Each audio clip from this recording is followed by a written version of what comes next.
He's not center. That is what. Do I need to sit up straighter or slouch more? Or? You can't do that. Because I'm probably going to be like, Yeah, we can keep restarting. Well, we're going to start with that. I'm going to ask you. All right, ready whenever you are. Ready. All right, what's your name? How old are you and what grade are you in? I'm Tanner Smith. I'm 20 years old, and I'm many different grades, so I'll just say I'm a third year. I'm Andrew Whitehead, or Andy, more colloquially known. I'm 22 and I'll be a senior this upcoming season and year. my name is Oussama Ajala. All right, how old are you and what's your grade? I'm 22. I'm going into my senior year at Catawba College. My name is Ian Pierce. I am a sophomore now, and My name is James Shue. I am 20 years old, and I'm going to be a junior this season.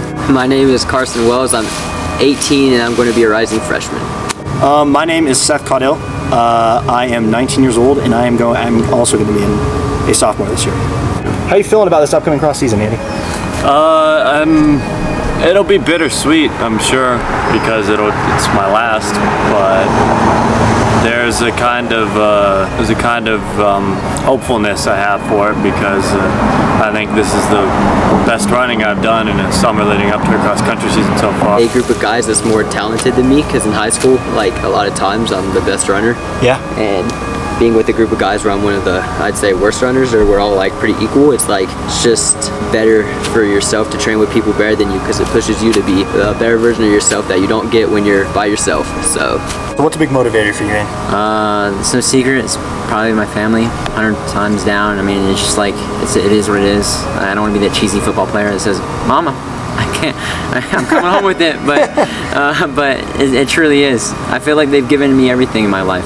So, in a sense, I have this way I can use my energy to give something towards them. What's the biggest thing you took away from this trip to Albuquerque? The biggest thing I took away from this trip from Albuquerque is, I think as one of the other guys said, is don't take it for granted. But I think more important than don't take it for granted is be grateful. And I think this trip made me realize how grateful I am for people on this team, and how grateful I am for a group of brothers who I can go to battle with. And I think that's something I've taken away so far. All right, so when you're hurting, Tanner, and it's the last, 800 of a race, or for you, the last 4 miles of a 5-mile race, and you've gone out hard, and everything's starting to hurt, and you can't see, and your legs are really killing you. What's like a big motivator? Like, what helps you get through those moments? I think the biggest motivator is the team and the goals. You got to think about, the guys in front of you and the guys behind you. You're running as hard as they can. You're running as hard as you can. Yeah. And you don't want to let them down. And sometimes, you just got to, put that pain aside and think big picture. Like, if I don't push through, like, our team's not going to do X, Y, Z. We're not going to hit this goal or that goal. And you just got to think about the team and what it means, what they need out of you and what you need out of them.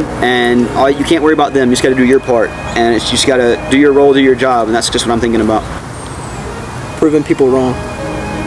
Okay. I'm not one to judge your motivator. That's a pretty good motivator, dude. I want to know, James, have you been proud of your college career up to now in running?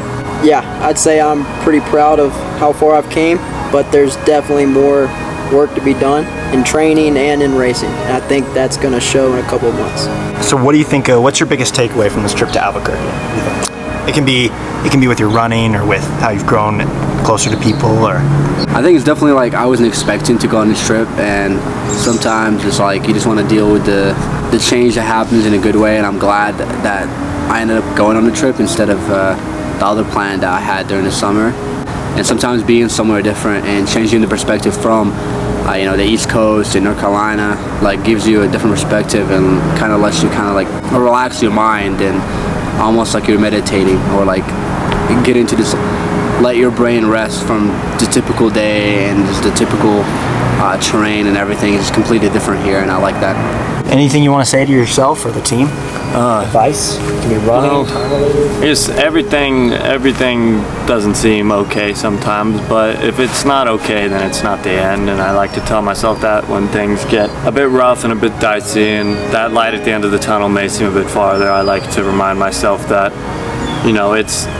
it's not always the end. It's not the end, and it's not always the end of the world when bad things are happening, and you can run into fear knowing that you have your ability to back you up, because to be fearless is not negate it, but negotiate with it and be able to beat it, especially in harder times in a race, in a workout, in a work week, in those tough scenarios, having confidence behind you helps instill a higher value of yourself that would beat fear. Having confidence behind you helps. All right, Carson, is there any other comments you have for yourself or the team in the future? And this can be a piece of advice, or this can be something for you, 3 years down the line or after running, or anything to say? I mean, the biggest thing is that you just have to, I guess, be thankful for moments like this, and thankful for when you have people in your life that are willing to go up to altitude with you for a whole month. I mean, just be thankful for the opportunities and stuff that you have, because like I could end up getting a lot better from this and improving a lot as a person and as a runner, and it's all thanks to everyone that's put this trip together. So just thankful for everything that's allowed me to get to the moment I'm at right now. And you owe them, or you think it's deeper than that? It's deeper than that. It's just like a love you feel for them so much that you want to try to share that love in a way, and this is the way I found to do it. And I do it in other ways as well. And then also it's a way for you to challenge yourself, and like Andy was talking about, conquer the voices in your head that say you can't. And it's so difficult to do that in a race, and you fail so many times, but when you're able to, it's beautiful, and you come out the side stronger. I think more of the kind of maybe injuries or setbacks are more potentially mentally induced, overthinking, and or getting overconfident, not thinking enough, a mix of both, and thinking too much about things that don't need to be thought about, and not enough about the things right in front of you. And I think the most important thing that I'd give advice to myself on is focus on the now and the present. And then for the team, I think, like I said earlier, I mean, this is going to be a year that we're going to be pushed more than we have in the past 2 years. There's no secret. I really believe our region this year has 4 of the best 15 teams in the nation, and they won't rank us that way, and that's fine. Only one team will get ranked that way, and they'll be number 1. It's no secret who that is. But I think the other 3 teams are all well better than people realize, and I think that no matter what happens for Catawba this year and for our team, we need to stick together through thick and thin and get through it as a team. I'd say the one thing that I struggled with last cross-country season was definitely going into the races, putting such a high expectation on myself. And I feel like with me, when I do that, I tense up more, I fear things more, I'm not myself out there. And I got to get back to just being myself when it comes to race day. So, for myself, I just want to tell my future self that, like, whatever happens this season, I will always give it my best, and I've given it my best. And that, like, during this trip, I've been giving everything my best, running and career-based. And I just want to go into looking back and not having any regrets, and just being like thankful for everything that's gone the way it has, and just being proud of what I've done. And then in terms of the team, look back at it and just be like, we gave ourselves the best chance to go to altitude and put in the miles and put in the work, and having people cross train every day, and like working hard and doing all the little things and getting sleep, and like we've done everything we can. Now we just need to look back at this as like a good memory to look back in the future and just be happy with. Time's really short, and your running career is extremely short. And I think Andy or Oussama or any of the other seniors would agree with me that they put 7 years into the sport, and they've got 3 seasons left. And 3 seasons is not a lot of time, but it's enough time. It's enough time to, not just make a legacy, but really fall in love with what you've done. And it's a chance for you to make a big improvement and grow, and become maybe the brother another person doesn't have. If that makes sense. Well, we think you're going to do great, and we think you're going to run beautifully this cross country season. And there's a lot of greatness ahead. Okay, Oussama? Okay. Ian and I both know you are probably one of the most selfless people on the team, and you have a very bright future in the next 2 years running, and you can be great. Appreciate that, man. All right, buddy. That's all we got. I think so too. I think you're probably going to be one of the best Catawba runners Catawba has seen.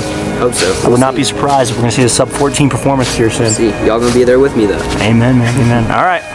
You excited? Oh, hell yeah, I'm excited. Oh yeah. Why wouldn't I be? All right, Andy. Well, dude, you're a good role model, and you're quite frankly, in this light, a beautiful person, man. It's about golden hour, isn't it? It's about golden hour, almost there, man. Yeah. All right. Well, we're excited. You're excited. It's going to be good, man. All right, James. Well, I think Ian and I think you're going to do very well. And we love you, man. Well, I think the team loves you. Appreciate it. All right, buddy. It's going to be a good season. You could say something to yourself in the future. Uno mas. Uno mas, baby. Welcome to Morocco, as they say. All right, Ian. Well, I would say, since Bernard's left, I would consider you now the glue to the team. So I don't think you should take that title lightly.